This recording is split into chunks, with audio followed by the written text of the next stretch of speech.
Hello world. Today we are going to be making a video about our top 5 stoner movies, or you know, movies related to cannabis. Uh, and that is Cody. And that's Kyle. And so we have kind of a unanimous number one. And I think a lot of people would actually agree with us on this one. And that's Half Baked. When did it come out? Like 2000s, early 2000s? I would say now I would even think 99 maybe. Yeah. It was right around that time that we were like going to Bellingham and stuff like that. So, um, anyways, to talk about the movie, I know you wanted to just say something about Chappelle, who is obviously the main character, Thurgood Jenkins, the master of the custodial arts. Yeah. And with what you're going to say, I totally understand it. And I'll just kind of put my 2 cents in about that, in that I think Chappelle is probably the greatest comedian of our time. He's my favorite. I think favorite and greatest comedian is kind of objective, or subjective, whatever, subjective. And so the thing that I wanted to bring up, though, because I thought it would be kind of left field and it would be a reminder for you, is one of my favorite things in all of stand up, like ever, is when Jim Brewer is acting as if his stomach is the bouncer at a club, and he goes through all the different alcohols, and he starts with like scotch and he goes through tequila at the end. And he does like the like racist impressions or whatever, but like it's hilarious, and I honestly think it's just so funny. So Well, I mean, that is it kind of sucks because it feeds even further into the point that I actually wanted to make about all this is right. enjoying content from, problematic uh creators and artists, things like that. Specifically like Dave Chappelle and the fact that he was like Team Turf, and was sort of embracing that, not entirely, but a little bit that sort of anti-trans rhetoric, and getting on that board with J.K. Rowling. Like that's who he referenced specifically when he was talking about Team Turf. Wait, and TERFs are trans exclusionary radical feminists for the Got it. yeah for I the, did not know what that was. yeah, exactly, that's what a TERF is. So they're feminists who are trans exclusionary. That it's Right. in the name. Yeah. And J.K. Rowling came out as Team TERF and Chappelle was Team TERF and all that stuff, and it's like I don't necessarily agree with any of that. And Like, I also hate that we live in a society that has something so specific and so random and so exclusive. Like, it's like we're feminists, so we're pro women's rights, but you're trans? No, no, no, no, no, yeah, no.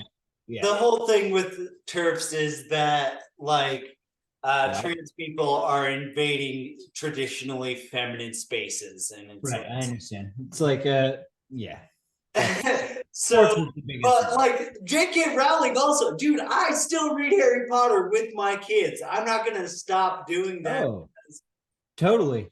Once again, Right. problematic content. She is like, and okay, so you probably don't know this, but Jim Brewer's a lot of his recent stuff is, Right. yeah, sort of anti-vax stuff, and Right.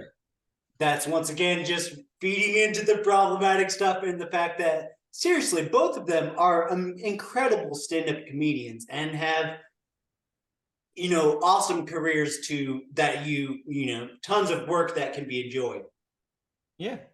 And I do, and that's the thing too, is like when all this stuff, I'm not gonna stop listening to Michael Jackson. I'm not gonna stop watching the Chappelle show. Like, I'm not gonna stop Yeah, doing it. exactly.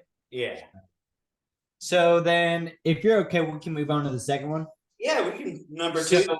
number two, we have Pineapple Express, and this is really the epitome out of all of them, and I guess How High is too, but of the buddy comedy. And I think Seth Rogen himself. Right. Seth Rogen himself describes it as an action comedy. And he's not wrong because of all the epic fight scenes in that movie. Honestly, the fight with him and Red, Scenes, yeah. yeah. And so, anyways, but what I was gonna say is that that buddy comedy is really comes through in this one because it's Franco and Seth Rogen.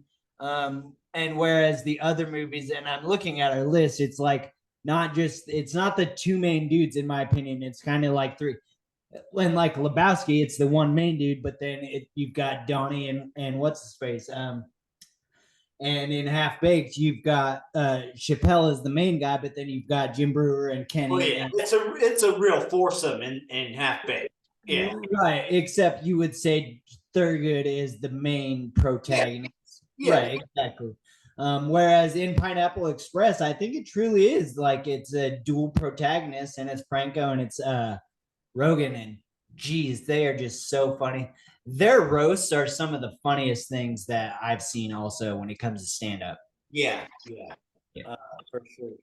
I don't know. When it comes to Pineapple Express, the only thing that I Uh, think of obviously is Sporty Spice, right. because we went to high school with the model slash actor Yeah. Arthur.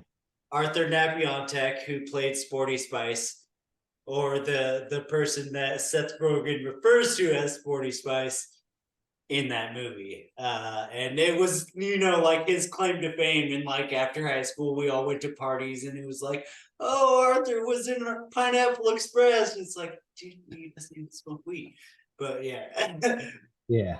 Well, I mean, his character was not a his character like was I Sporty. didn't I didn't know Arthur, to be honest with you. So to like say that his character was like who he was in real life would not be very fair of me. Um, but at the same time, I wouldn't see it being too far off.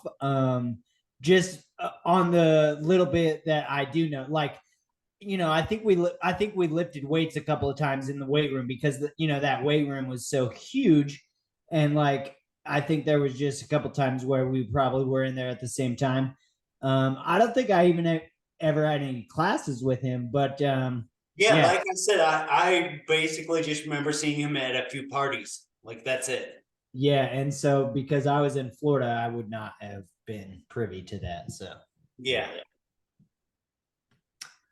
All right. Well, the next one is definitely like your favorite movie ever, The Big Lebowski, and I think the only reason that it falls on this list is because this is a stoner specific list. Yeah. Uh, And and he's smoking a joint through so yeah, much right, screen time. There's so right, much screen time where he's just smoking a joint. It's like, right, man, dude, smoking a lot of weed.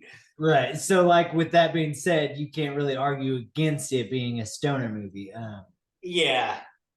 But I don't know, it's a cult movie for a reason. I really like it. I think it's hilarious, but it's weird. Let's just be honest with you. It's kind of weird, but I Well, it's personally think long. It's a saga. Like it's really yeah, long. Yeah. it is. Right. And yeah, like seriously, some of like that is also like where a movie where there's it's dude, it's called The Big Lebowski. It's Yeah. obviously centered around the main character played by Jeff Bridges. Right. What's Walter a Sobchak, played by John Goodman, is probably one of the reasons it is a cult classic. All of and Shut the Fuck Up, Donnie. yeah. Like everything, dude. He is just like When he jumps out Donnie's ashes at the end and it gets all of like the dudes, yeah. Just everything that he does, and like to that little high school kid with the nice car. yeah, yeah.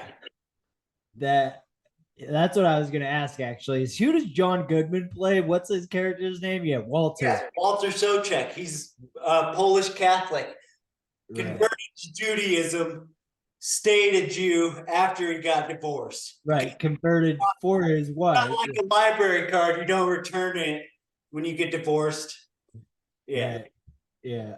That's it. You don't stop being Jewish. Yeah. Yeah. All right, let's talk about the next one. So the next one, this is where I was going to say this falls into the buddy comedy as well, because it is totally Method Man and Redman. It's both of them the whole time, and they're just getting high the whole time. And it is straight up a buddy comedy. It's not like Pineapple Yep. Express, and it tries to like genre bend into action. But yeah, I mean that's really all. And I mean, there was a thing at that time of the turn of the century as well, 98, 99, 2000. Yeah. When I'll just say it, a lot of rappers were making movies. Like tons of rappers were making movies around that time. And Method Man and Redman got on that tip. And so it made another, like, I would say that it falls in cult classic territory for sure. Yeah, definitely. I agree with that. But what I would say is it's another example of like Half Baked is a good movie and Dave Chappelle's a good actor, but he's a great comedian. And How High is a good movie, and Method Man and Redman actually act okay. Actually, I'll say this: Method Man is a good actor, but he's a great rapper. Yeah, he's probably not in my top 5 of all time, but he might crack the top 10. Like he's that good. we should maybe do a whole other thing about the Hulu Wu-Tang American Saga, because I have such an affinity for every member of Wu-Tang that, and yes, Method Man is a member of Wu-Tang. And so like they made like their debut album, they had a song that was just his goddamn name. Yeah. MATHOD man. Right. And so songs ever. And so that's what I was also going to say is like he was one of the original, like they hung their hat on his lyricism. Like they had the producers, but Meth was the rapper. Like, we had to put someone on the mic. Like the people who like really brought them forward, it was like the RZA, like he was just the main guy. Right. But the fact that he had Method Man to like literally just, yeah, you're right. Like you could just be like, rely on Method Man to come up with some bars, and it was like very easy. Yeah, because that was just how freaking talented, or is. You're right. Method Man is so talented. And I guess maybe that's what you're saying is like, he's not a comedian like Dave Chappelle, but he's one of the best rappers literally of all time. Right. And Chappelle. Good classic cult movie. Right. That's what I was saying. Is like they both are good actors. They're good actors. And that's what I'll say actually about both of them. Chappelle is in not just Half Baked, and Method Man's in not just How High. I mean, that's different for Redman, but I mean, Redman, A, he's not a part of the Wu-Tang. And then B, he's not in Method Man was in like CSI and stuff like that. Like he was in The Cobbler, which was one of Sandler's better, more recent movies. I watched Keanu and Method Man plays the villain in that, and like dude's a pretty good actor. Like that's all there is to it. Like he's one of those guys who has made the transition quite well. And I mean, Ludacris has done okay, I would say. Like the fact that he's only in one franchise, really. What else has he done? He was in Hustle and Flow, but he was a rapper in Hustle and Flow. And he's like, so I'm trying to think of any acting he's actually done, and I can't. Outside of the Fast movies, I don't know if Ludacris. And he does well. He plays his part well in those movies. Tess Parker is a good character, and you're right. It's not a rapper either. He's like a gearhead, a gearhead nerd. Is exactly what he plays, and he does plays it well. Yeah. All right. Well, we don't really need to talk about the last movies, but we can. It's the mixture of Idle Hands and Leaves of Grass and that other one. Just say what you want to about our 5th place / honorable mentions. Wasn't Seth Green in Idle Hands? Yeah. And so like that's the thing is like the main character. He was Devin. It was Yeah. Devin Sawa, some chubby Fat kid, and Seth Green. Those were the Right.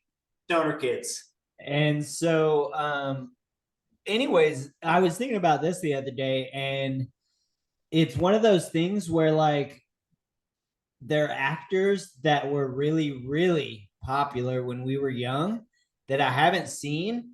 And like there are other ones that I have seen. So like I forget what he was in, but the dude from Outer Banks, he's an example. He was in something on like Nick, I think years and years and years ago. Oh yeah.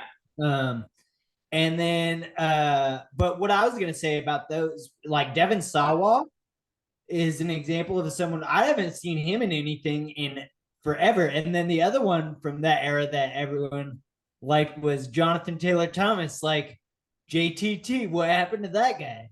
I haven't I seen don't him. know. Right. This like that. I would be curious. Now I'm gonna do some. That's some